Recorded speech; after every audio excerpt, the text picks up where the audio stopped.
Hello everyone, in this video I'm going to walk through how to turn on auto enhance on iPhone photos.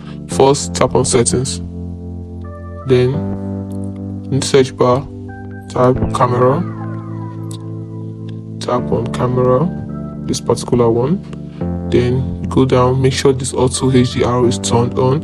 If it is not turned on, you turn it on. Next, tap on preserve settings, make sure the live photo is turned off so that it automatically enhance.